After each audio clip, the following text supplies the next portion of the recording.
Fala aí pessoal, bem-vindos a mais um vídeo aqui do RBTech e olha só, eu acabei de configurar esse notebook aqui para uma cliente minha, tá? Notebookzinho bem bonito, né? Aparência bacana, e eu quero falar um pouquinho sobre esse notebook no vídeo de hoje.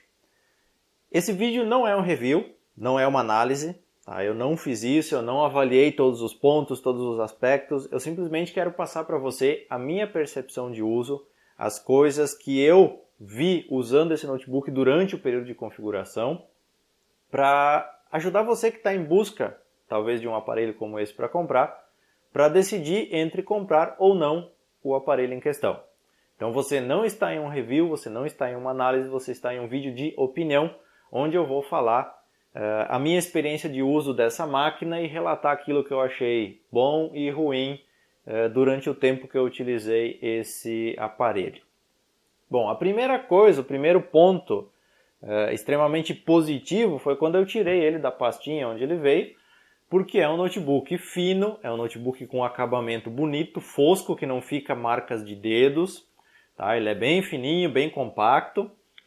E olha só na parte de baixo, ó, não tem nenhum orifício para ventilação, não tem nenhuma passagem de ar, nada. E ele é todo fechado, se você quiser mexer em alguma coisa aqui, só desmontando, só abrindo todos os parafusos dele. Mas daí fica uma outra questão aqui já. Ele não tem nenhuma passagem de ar, nem nas laterais, nem embaixo, ele é todo selado praticamente, não tem nenhuma saída de calor.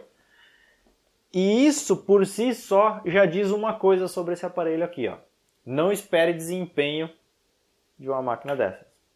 Tá? Porque para ter desempenho a máquina esquenta, e se ela esquenta o ar precisa sair por algum lugar, o calor precisa sair, e aqui não tem lugar para sair calor. Então a primeira coisa que se presume desse notebook é que ele não tem desempenho.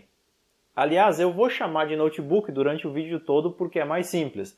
Mas não deveria ser vendido como notebook, tá? Esse aparelho aqui, ele é um tablet disfarçado, na minha opinião. Ele não deveria ser tratado como um notebook. Eu já vou entrar em mais detalhes, já vou falar um pouquinho mais e você vai começar a entender um pouquinho daquilo que eu estou falando e por que eu estou falando dessa forma do aparelho em questão. Vamos ver com mais detalhes um pouquinho as coisas que eu percebi durante o uso da máquina. E olha só, uma das primeiras coisas estranhas que eu vi nessa máquina quando eu peguei ela foi a fonte. Olha só, é uma fontezinha igual de celular, carregador de celular. Não é aquelas fontes pesadas de notebook. E se você ver aqui nas especificações, você vai ver que é uma fonte de 5 volts 3 amperes, ou seja, o consumo de energia aqui é o menor possível. Tá? Então, outra questão que indica para o não desempenho dessa máquina. Não temos sistema de ventilação e não temos uma fonte que fornece 19 volts, como é a maioria dos notebooks, para alimentar a máquina. Ou seja, há pouco consumo de energia, em consequência, há pouco desempenho também. É uma coisa meio equivalente. A primeira coisa ruim que eu percebi nessa máquina aqui foi a questão dos conectores. Eu vou conectar aqui o carregador, por exemplo, e ele é muito ruim de encaixar, ele é rígido demais, é muito apertado o orifício de colocar o carregador. A mesma coisa vale para as USBs, eu conectei meu HD externo desse lado aqui, eu tive que fazer muita força, tanto para colocar quanto para tirar. É muito fora do comum a pressão que as entradas aqui nas laterais do notebook exercem sobre o que você está conectando neles. Mas vamos seguir e vamos falar um pouquinho mais sobre a máquina de uma forma geral. O modelo desse notebook aqui é o Positivo Motion Q232A. Esse é o modelo do notebook. E por que eu falei que esse aparelho parece um tablet disfarçado? Bom, pelas configurações dele. Olha só, nós temos aqui um Intel Atom 1.4 que pode chegar até 1.9 quando estiver em turbo, mas ele tem apenas 2 GB de memória RAM e 32 GB de armazenamento. Cara, o que você consegue fazer com 2 GB de RAM e 32 de armazenamento?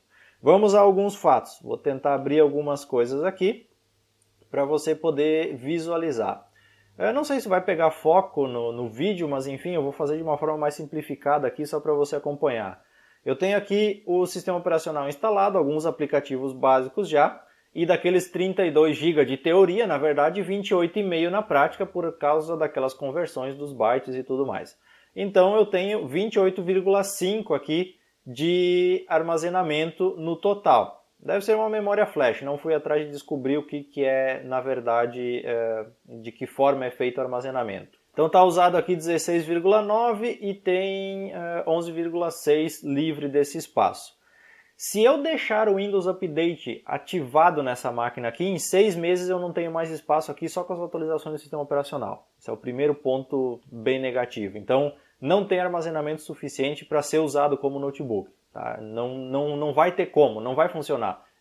Não tem armazenamento, você depende de armazenamento externo para tudo. Isso aqui é só para sistema operacional, instala 2, 3 programas e nem atualiza tudo porque senão o espaço vai acabar. Do armazenamento partimos para a memória, 2 GB de memória.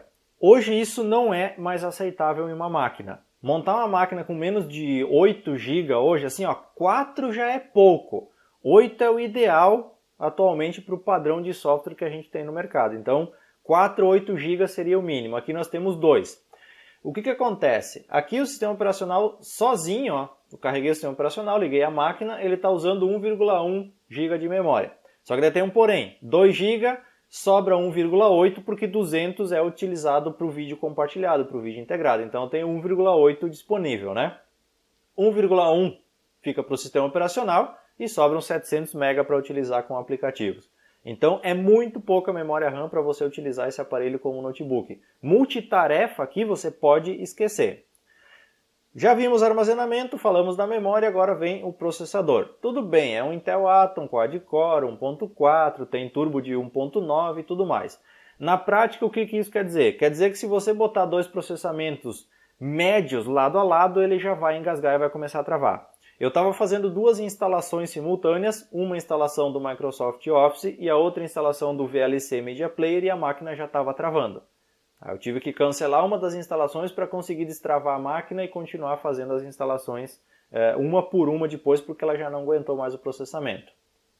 Ah, Ricardo, mas isso é uma tarefa mais extrema. Ok, mas se eu abro um navegador como um Firefox ou um Chrome, que atualmente consome muita memória e processamento, e tentar fazer qualquer outra coisa nesse notebook, ele vai começar a travar também. Ele vai sentir o peso dos aplicativos e já não vai ser mais suficiente. E por falar em navegador, quem compra uma máquina dessa geralmente está pensando em navegar na internet, em usar uma máquina para uso online praticamente o tempo todo. Vamos abrir o nosso querido amigo Google Chrome, que é o navegador que a própria cliente disse aqui que queria utilizar. Eu vou abrir o Google Chrome aqui, deixar só ele carregado e o consumo de memória aqui já foi para 1,2. Ele estava com 1, tinha baixado para 1, estava 1,1, já deu 100 MB só de abrir o navegador. Quando eu começar a abrir site nisso aqui, já vai lascar com a vida do usuário. Se eu botar, por exemplo, um vídeo do YouTube rodando aqui, e se eu abrir uma outra aba, a memória já vai estar esgoelada. Vamos fazer o teste. Eu abri aqui um vídeo, eu vou colocar ele para rodar em 720p, nem vou forçar para Full HD, porque a máquina não tem resolução para isso também, mas enfim, está aberto o vídeo aqui em 720p, rodando sem o áudio para não atrapalhar, e eu vou abrir também um site aqui do lado. Ok, tem uma aba com um site aberto, aliás, esse site aqui é muito interessante, eu indico para quem não conhece ainda, chama rbtech.info, beleza? Vamos lá, estou aqui já com 1,5 GB de memória, eu estou com 2 abas do meu navegador aberto. Eu estou com um site que não está processando nada em background, que não está fazendo nada aqui, simplesmente está com o site exibido e eu estou rodando um vídeo no YouTube em HD. Já estou com 1,5 GB ocupado, 1,4, já está com 80% da minha memória usada. Se eu abro qualquer outra coisa, se eu abro mais uma aba aqui, se eu tentar abrir 4 abas do meu navegador, eu não tenho mais memória suficiente. Então isso aqui não é memória suficiente para usar a máquina como notebook. Agora um outro ponto muito ruim desse notebook aqui, ó. O touchpad dele aqui, ele é uma superfície única, não tem a separação entre os botões e a parte tátil. O botão ele fica escondido aqui na parte de baixo, então eu clico nessa parte aqui e eu tenho o botão esquerdo aqui e o botão direito aqui. Se eu clico ele vai aparecer as opções. Qual que é a parte ruim disso tudo? No mesmo ponto onde eu posso dar o clique, ele aceita a movimentação do ponteiro do mouse também. Olha só, aqui é o botão direito do meu mouse e eu estou mexendo o ponteiro se eu estou passando o dedo por aqui. Isso gera muito conflito, isso gera muita dor de cabeça quando você está usando, porque às vezes você vai clicar aqui e ele entende que você quer movimentar e daí ele movimenta o cursor e não pega o clique. Ou então quando você quer arrastar para um lado e você esbarra aqui, ele dá o clique ao invés de arrastar. Então é muito ruim de usar esse touchpad aqui. Sem contar que ele parece ser muito simplesinho, muito comumzinho, e a aparência que eu tenho é que ele vai parar de funcionar a qualquer momento. Bom, uma outra coisa que eu senti falta nesse notebook é nas teclas de função, geralmente utilizadas com FN, por exemplo, uma tecla para ativar e desativar a conexão de rede sem fio ou de redes móveis, por exemplo, no notebook. Então eu senti falta dessa opção para eu poder, por exemplo, desativar minha Wi-Fi se eu não quiser conectar. Eu tenho que ir lá na área de notificação do Windows com o mouse e escolher via botão o que eu quero fazer. Ele não tem uma tecla de atalho para isso. No mais, ele é um notebook fininho, tem uma webcam integrada com uma qualidade de notebook normal, não dá para esperar muito também, né?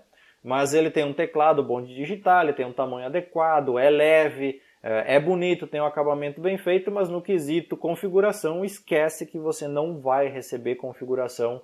Como eu falei no início do vídeo, isso aqui deveria ser um tablet, não um notebook. Se ele tivesse a função de virar a tela, de transformar ele, de ser um dual, por exemplo, seria bem interessante. Mas como notebook, eu não aconselho a compra desse aparelho não, porque você vai ficar na mão, ou com armazenamento, ou com memória, ou com processamento, então alguma coisa vai faltar para você aqui se você for usar ele como notebook. Espero que esse vídeo de alguma forma possa ajudar você que está em busca de um aparelho e chegou nesse modelo por algum motivo. Enfim, espero que o que eu disse nesse vídeo sirva de alerta para você não comprar alguma coisa que talvez não vai servir para a sua necessidade. Se você tiver algum tipo de dúvida, crítica ou sugestão, deixe um comentário aqui abaixo desse vídeo, dentro da minha disponibilidade, e o que eu souber eu vou tentar ajudar você. E se você quiser avaliar ou compartilhar esse vídeo, sinta-se à vontade e desde já muito obrigado pela sua colaboração. No mais, obrigado por estar aqui no RBTech, por acompanhar esse vídeo, por assistir o meu conteúdo. Se quiser acompanhar mais conteúdo sobre tecnologia, se inscreve no canal, que sempre tem coisa nova sendo publicada. Valeu pessoal e até um próximo vídeo.